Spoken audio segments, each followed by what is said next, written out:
Ayyaana shamaa akkam jirtu hordoftoonniif kabajamtoonni chaanal kiyya kun guyyaa har'a kanas wanta isin fayyada jedheetii yaada isiniif qabadhee dhufeetiin jira. Guyyaa har'a kana kan waliin ilaallu akkamitti akka yeroo tokkummaa fakkeenyaa fi barreeffamoota gosa garaagaraa dookumentii garaagaraadhaanii yookiin immoo suuraalee garaagaraarraa gara bilbila keenyaatti deebisnee barreeffachuutii kan barbaannu ni jira. Garuu sun yeroo keenya baay'ee tokko kan nu jalaa gubudha jechuudha. Egaan suuraalee garaagaraarraas haa ta'u dookumentoota garaagaraarraa akkasumas immoo wantoota garaagaraa baay'eetu jira jechuudha. Waraqatarra kan ta'an jechuudha. Sanarraatii fuullee waraqataa irraa salphaatti suuraa qofaa kaasuudhaan gara barreeffamaatti deeffachuutii karaa itti dandeenyu bilbila keenya fayyadamuudhaan kan jedhuufan guyyaa har'a kana isiniif qabadheetii dhufe jechuudha.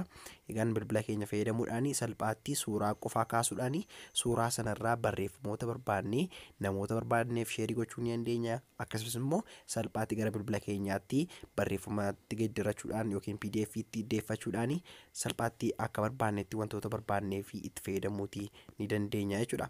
Egaan kan kanatti godhachuutii dandeessanis appilikeeshina baay'ee xiqqaa tokkotu jira jechuudha.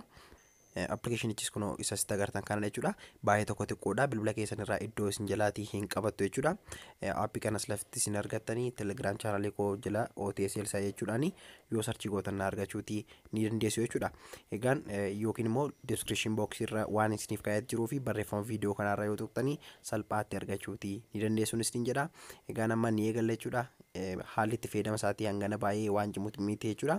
Jalqaba gaafa bantan kun haala kanaatiin isiniif bana jechuudha. Iddoo kanarraatiidha jechuudha kan isin argattan fiicharoota amma isiniin jedhe jechuudha. Iddoo kanarraatii suuraa fi gaalariin ni jira jechuudha. Fakkeenyaaf kan gaalarii keessaadhaan isinitti agarsiisa.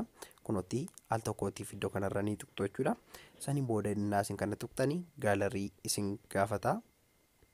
Gaalarii keessan keessa akka seentaniinis gara suuraa wanta ka'ee jiru tokko yookiin suuraa isaa kan kaastanii kanan dura bilbila keessan irraa qabdan jechuudha.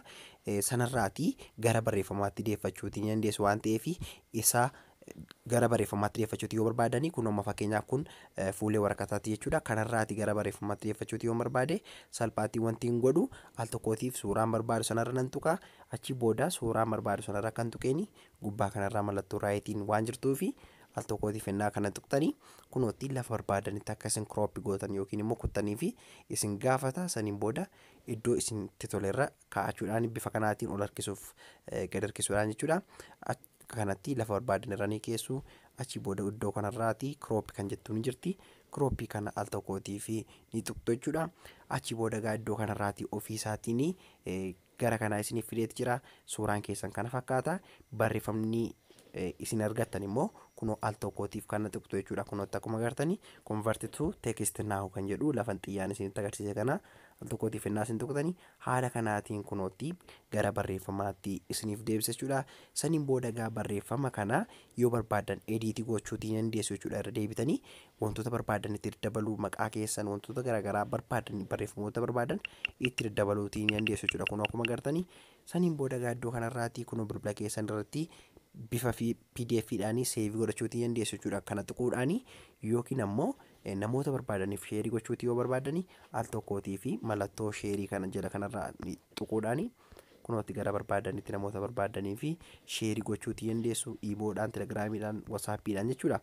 Inni kan biraan ammoo jechuudha daayireektii jechuudha. Suuraa kaasuudhaan akkuma suuraa kaastaniin daayireektii argachuutii ni dandeessu jechuudha. Gara barreeffamaatti suuraa tokko kaasuudhaan wanta suuraa sanarra jiru barreeffamoota kamiiniyyuu gara bilbila keessanitti seevii gochuutii ni dandeessu jechuudha. Salphaamatti jechuudha.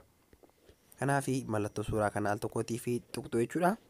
Achi booda kunooti kaameraa kan jedhu isiniif fida. Kun ayyamanii kennituu fi kunooti haala kanaatiin kaameraa isiniif bana jechuudha. Achi booda suuraa barbaadan sana suuraa al tokkootiif ni kaastu jechuudha. Kunooti akkuma agartanii. Achi booda lafa barbaadanitti ni kuttu jechuudha. Mallattoo raayitii kana al tokkootiif tuquudhaan kun akkuma agartanii lafa barbaadanitti bifa kan sila isinitti agarsiiseetiin ni kuttu. Crop ni jettu. Salphaatti haala kanaatiin gara kanaa isiniif fida.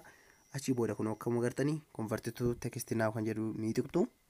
Kunootti suuraan kaasirraa ofiisaatiin of ajajee bifa kanaatiin gara kana deebiseetii jira jechuudha. Egaa salphaadha jechuudha. Kun akkuma agartanii kanaafi suuraalee barbaadan irraa gara barreeffamaatti bifa kanaatiin deeffachuutii dandeessu. Achi boodas daayirektii bilbila keessan irratti seevii gochuus ta'e namoota barbaadanii fi sheerii gochuutii dandeessu jechuudha bifa barreeffamaatiin jechuudha. Kanaaf egaa haala kanaatiin jechuudha kan isin itti fayyadamtanii. Egaan suuraa yookiin immoo wanta garagaraa barreeffama isaa innaa seevii godhachuutii barbaadan gara bilbila keessanitti tokkootiif mallattoo seevii kana tuquudhaani gara bilbila keessan yookiin immoo stooreejii bilbila keessan irra isiniif kaa'aa jechuudha. Kun akkuma agartanii kanaaf gara faayil manaajarii keessan yoo deemtan argachuutii ni dandeessu jechuudha. Egaan faayidaan appilikeeshinii kanaa kanadha jechuudha. Egaan wanta kan isiniif hojjedhu yookiin isiniif fooyyessu barbaadan kamiiniyyuu yaadota qabdan anything comment irratti naaf barreessuutii ni dandeessu. Kanaaf egaa yeroo itti aanuun deebinee galagaruutti gannaaf turaa sinan jaalladhaa sinan kabajaa. Bye bye.